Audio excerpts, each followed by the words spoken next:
Hello,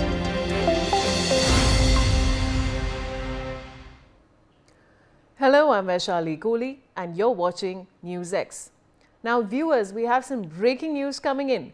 The central government has issued a Gazette notification listing Gallantry Award citations for defence personnel of the Indian Army and Indian Air Force for their acts of extraordinary courage during assorted operations, including the recently completed Operation Sindoor. Earlier, President Droupadi Murmu approved 127 Gallantry Awards and 40 Distinguished Service Awards to personnel of the Armed Forces and Central Armed Police Forces. These are 4 Kirti Chakras, 15 Vir Chakras, 16 Shaurya Chakras, 2 Bharat Sena Medals Gallantry, 58 Sena Medals Gallantry, 6 Nau Sena Medals Gallantry, 26 Vayu Sena Medals Gallantry, 7 Sarvotam Yudh Seva Medals, 9 Utam Yudh Seva Medals and 24 Yudh Seva Medals. I have my colleague Ajay Jandial with me. Ajay, what more can you tell us? This is basically to honor the bravery of our brave soldiers, those who have fought very tough during the Operation Sindoor, and we have seen that how number of Pakistani troopers, they were killed, and now and also the terrorists who basically was hiding inside the Pakistan, they have been taught a lesson by this action, and definitely it's a time to honor these brave soldiers of the Indian Army officers, and that is what we can see on the ground, that now they have been awarded with the Gallantry awards, including Vir Chakra, Kirti Chakra, Shaurya Chakra. So this is basically is a big gesture to these soldiers of the Indian Army, those who always stand tough against enemy, and especially if you talk about the Operation Sindoor. We remember that how Pakistan was given a befitting reply, and Pakistan was taught a lesson that if you will not stop, sending terrorists over here in the country, then you will not be spared. All right, Ajay, thank you for joining me with those details. And now, well, among the recipients, Colonel Koshank Lamba of the 302 Medium Regiment has been awarded the Vir Chakra for conducting the first ever short notice air mobilization of a specialized equipment battery. His guidance facilitated the timely induction of inter-command personnel under total secrecy, demonstrating the Indian Army's martial ethos. I have our guest with me, Colonel T.P. Tyagi, who's a defense expert. So I just want to begin by saying that every time I hear about what the Indian defense does for us, my heart swells with pride. And I want to begin by asking you, so what would you like to explain to our viewers what first ever short notice air mobilization of a specialized equipment battery would mean? The batteries are not kept ready all the time. They are in their either silos or in their battery locations, in peace locations. When it is said that you have to mobilize them, it means that they are not only to be moved. If they are self-propelled, they are moved on their, either they can be self-propelled or they can be propelled by some other vehicle. In either case, they are to be taken to the location, that is the field location.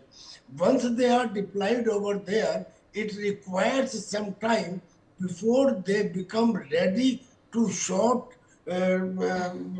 before they can launch a salvo. And then a coordination is required, because for a small distance, for medium distance, for long distance, this coordination is to be done. I think this officer was for the medium battery, that is for the medium range gun. So, and it is to be done against time. Now, this is most important. Time element is most important. Every second matters. Once you have done that, then the fire should be effective and accurate. For that, continuous calibration is required. And for doing that, you have to maintain an integration between your guns. Your guns are deployed at different locations. The commanding officer has to maintain a continuity in them, and then he has to inspire also.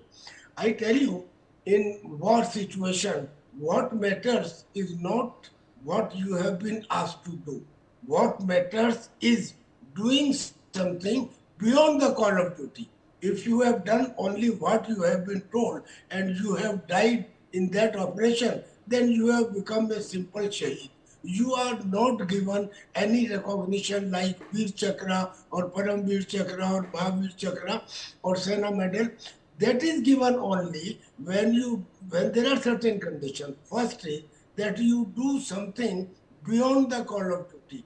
When there was no one to give you an order, when you are on the front line, when you were in the face of enemy, danger and death, at that time you took your own decision and it was beyond the call of duty. So most important thing is doing something beyond the call of duty, doing something in the face of danger, death and enemy, and thirdly, what you do should at least be a partial Right, sir. success. Thank you for that. I'll come back to you. Now, during an operation, Lieutenant Colonel Sushil Bisht, as officer commanding, displayed exceptional courage, leadership and operational brilliance. He led his unit to resounding success by causing complete destruction of terrorist camps for displaying conspicuous bravery, resolute leadership and unmatched courage in the face of enemy.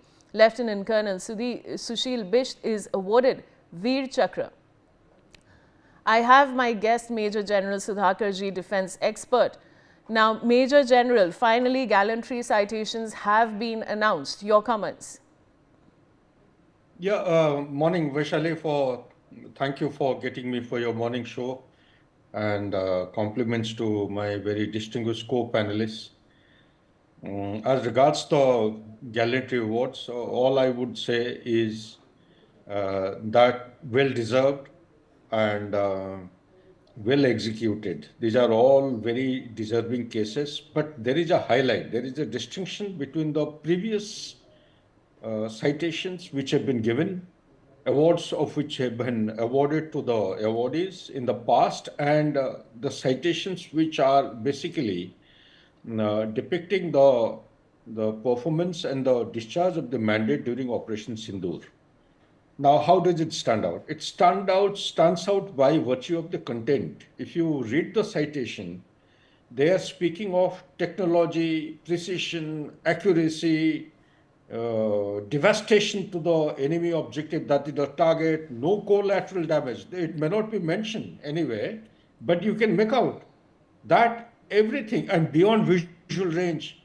It has happened in the past, although might have happened, I don't know, during my service period, but in one of the citations, it's giving out beyond visual range, hitting a target. It is not mentioned that it was a AVAX, airborne early warning control system, 314 kilometers or 304 kilometers deep inside Pakistan, and that naked human eye cannot see, and you just fire and forget, and fire and forget is not the end all, because there is some eyes and surveillance mechanism from the sky which is keeping an eye on the target. So that means it also reflects that our space platforms of surveillance that is headed by the ISRO is also come into play in a very significant manner, because our military surveillance platforms may not be as many as ideally they are actually required on the ground. Will take some more time, maybe by another 3-4 years, by 2029. So the ISRO has come into play, very active play. Without ISRO's surveillance accuracy and pinpointed data, I don't think the beyond visual range would have been possible.